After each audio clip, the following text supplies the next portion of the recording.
매일 성경 묵상을 돕는 해설 가이드입니다. 안녕하세요. 묵상 코치입니다. 함께 읽고 나눌 말씀은 열왕기상 5장 1절에서 18절까지 말씀입니다.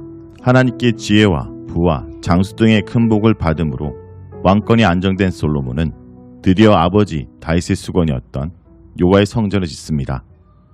열왕기상 5장 1절에서 9장 9절은 성전 건축에 대한 부분으로 5장은 성전 건설을 위한 준비, 6장에서 7장은 성전 건설, 8장 1절에서 9장 9절은 성전 봉헌식에 대한 이야기로 구성됩니다. 솔로몬은 나라가 평안해지자 여호와의 성전을 짓기 위한 준비를 합니다. 성전 건축에 사용된 레바논의 백향목을 구하기 위해 두로의 히랍과 조약을 맺습니다. 1절에서 6절을 보겠습니다.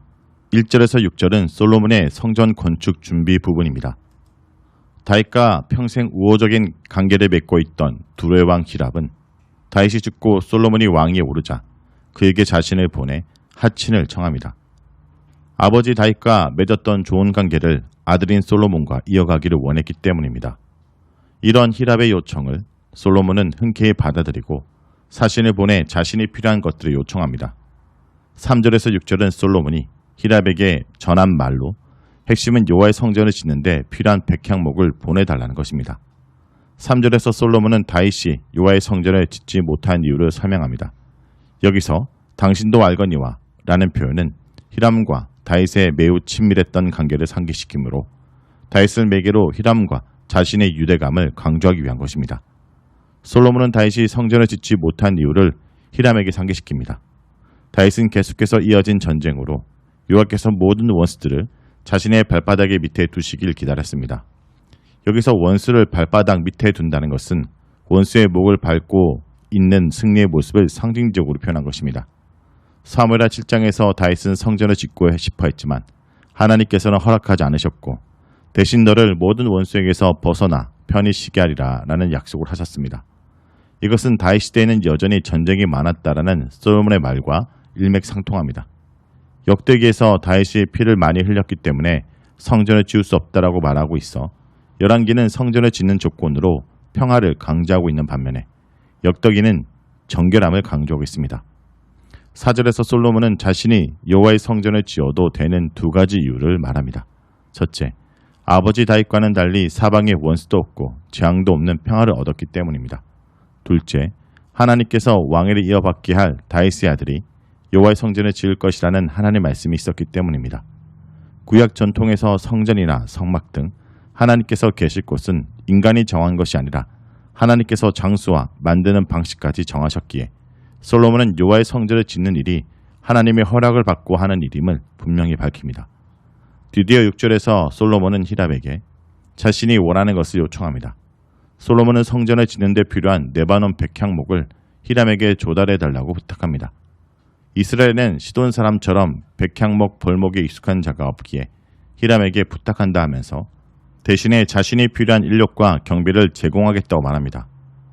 그것도 히람이 원하는 대로 돈을 대겠다 약속합니다.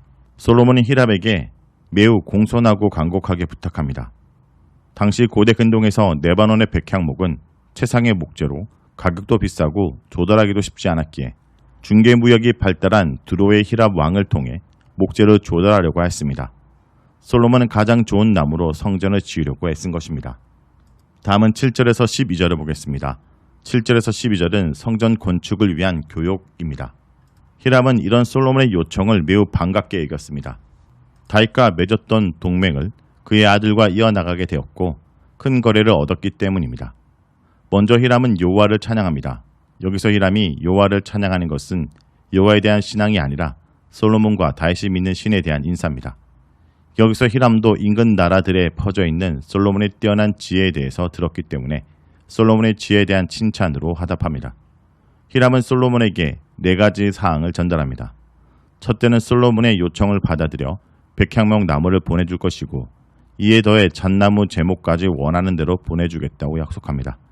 솔로몬이 원하는 것보다 더 많은 제목을 보내주는 것은 히람이 솔로몬에게 호의를 가지고 있음을 보여줍니다. 둘째, 목재의 운송 방법을 자세히 알려줍니다. 1차적으로 자신의 일꾼들이 레바논에서 바다까지 운반하면 이것을 뗏목으로 만들어 솔로몬이 지정한 곳까지 보내며 뗏목을 풀어주는 일까지 해주겠다는 것입니다.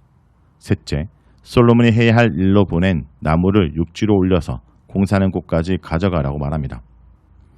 넷째, 나무를 받거든 나무의 금액에 해당하는 만큼 곡물로 나무 대금을 보내달라는 것입니다. 여기서 히람은 자신이 할 일과 솔로몬이 할 일을 정확히 구분하여 답변하는 것을 보면 매우 유능한 거래인이라는 것을 알 수 있습니다. 10절에서 12절은 앞달락의 거래가 실제로 이루어졌다는 것을 보고하는 부분으로 히람은 솔로몬에게 자신의 약속한 백향목과 잣나무 목재를 솔로몬이 필요한 만큼 모두 공급하기로 했습니다. 솔로몬도 히람이 원하는 대로 히람의 궁전의 양식을 밀 2만 고르와 맑은 기름 20고르를 해마다 공급해 주기로 했습니다. 여기서 맑은 기름은 순수한 올리브 기름입니다. 밀 2만 고르면 대략 800만 리터이고 기름 20고르면 8,000리터 정도 되는 막대한 양입니다. 솔로몬은 이렇게 많은 양을 매년 두루에 히람에게 공급해 주었습니다. 12절에서 본문은 솔로몬과 히람 사이에 이런 평화 조약이 하나님께서 솔로몬에게 지혜를 주신 덕분이라고 평가하고 있습니다. 이것은 솔로몬이 여호와의 성전에 지을 재료들을 수월하게 얻을 수 있었던 것이 하나님께서 주신 지혜 덕분이라 말함으로써 성전 건축을 하는데 하나님께서 주신 지혜가 필수적이라는 것을 밝히기 위한 것입니다. 다음은 13절에서 18절입니다. 13절에서 18절은 성전 건축에 참여한 역군들에 대한 내용입니다. 히람과 조약을 맺은 솔로몬은 성전을 지을 자재들을 모이기 위해 일꾼을 모았는데 이스라엘 전 지역에서 3만 명을 모았습니다. 여기서 일꾼은 강제 노역을 하기 위해 동원된 사람으로 일꾼으로 동원되면 자신의 농사를 지을 수 없기에 백성들의 삶이 어려워집니다. 그러므로 솔로몬은 3만 명을 한 번에 모두 투입하는 것이 아니라 한 달은 레바논에서 벌목 작업을 참여하고 2달 동안은 집에서 가정 경제를 돌보도록 하여 백성들의 생계 어려움을 감소시키려고 했습니다. 솔로몬은 진꾼으로 7만 명, 돌뜨기 위해 8만 명을 차출했습니다. 성전을 짓는 대규모 공사에 이스라엘 백성이 모두 18만 명이 차출되었고 이들을 관리하는 관리만 3,300명이 되었습니다. 솔로몬은 일꾼들을 동원하여 성전 기초석으로 사용될 크고 귀한 돌들을 뜨고 다듬어 놓아 성전을 지을 준비를 하였습니다. 이렇게 솔로몬의 건축자와 히람의 건축자와 그발 사람들은 돌을 다듬고 나무를 준비해 놓음으로써 성전을 지을 준비를 마쳤습니다. 여기서 이방인 히람과 그발 사람들도 함께 성전 건축에 참여한 것을 볼 수 있습니다. 즉 성전 건축은 주변 사람들과 평화로운 관계 속에서 지혜롭게 협조하며 지어나갔다는 것을 알 수 있습니다. 이스라엘 전국에서 많은 사람들이 차출되어 예루살렘 성전을 지었다는 것은 비록 많은 재물을 솔로몬이 감당하였지만 더 많은 부분들을 백성들의 노동과 세금으로 감당하였다는 사실을 알려줍니다. 비록 솔로몬이 왕이고 그가 모든 것을 주도하였기에 쉽게 솔로몬이 성전을 지었다고 말하지만 사실 솔로몬이 지은 것이 아니라 그와 이스라엘 백성 모두가 시간과 재물을 들여 지은 것입니다. 성전이든 교회든 지도자 한 사람이 만들 수 없습니다. 모든 구성원이 마음을 합하여 시간과 물질을 들이고 헌신해야 합니다. 우리는 모든 공로를 지도자 한 사람에게 돌리는 우를 범하지 말아야 합니다. 자, 여기까지가 열왕기상 5장 1절에서 18절까지 말씀입니다. 오늘 말씀을 통해 우리는 무엇을 묵상하고 적용해야 할까요? 하나님을 예배하는 것이 삶의 목적이어야 합니다. 솔로몬은 지금 자신이 누리는 번영과 평안은 그 자체로 목적이 아니라 성전 건축을 위한 하나님의 준비요 배려임을 인정합니다. 자신의 탁월한 통치력의 결과가 아니라 다윗 왕을 통해 하나님께서 선물로 주신 것이요 더 큰 목적인 여호와의 이름을 위한 성전 건축을 위해 주신 것임을 알았던 것입니다. 하나님께 먹고 마시는 물질적 풍요가 그 자체로 목적이었던 적은 없습니다. 무엇을 위해 내게 넉넉함을 허락하셨는지, 무엇을 위해 번영을 구하고 있는지 자신을 돌아보기 원합니다.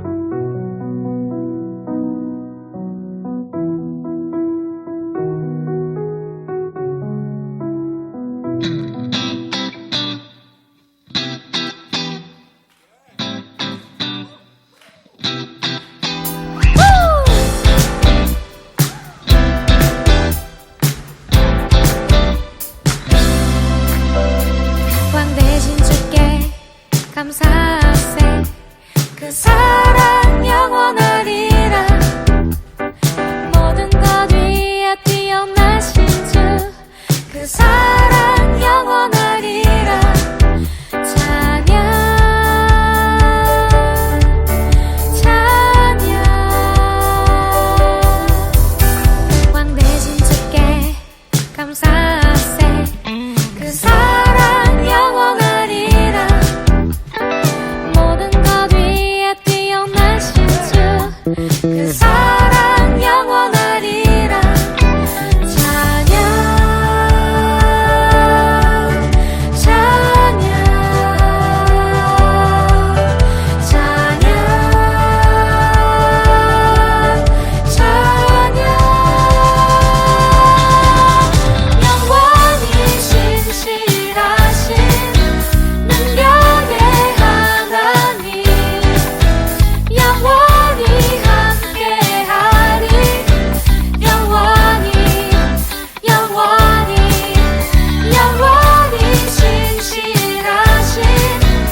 펴 18로 그 사랑 영원하리라 거듭난 영혼들을 위하여 그 사랑 영원하리 3절 해 뜨는 데서 지는 데까지 그 사랑 영원하리라 주 은혜로 우리 걸어가리 그 사랑 영원하리라 찬양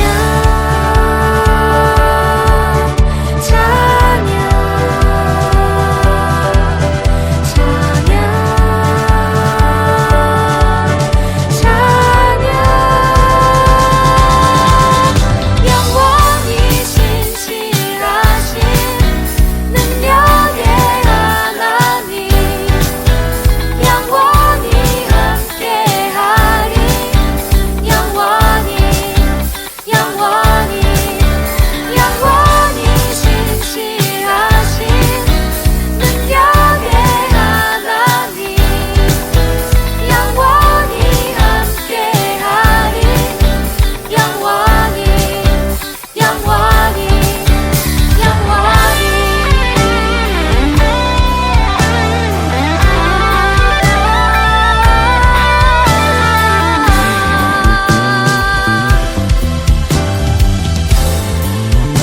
다 같이 따라할까요? 사랑 영원하리라 그 사랑 영원하리라 그 사랑 영원하리라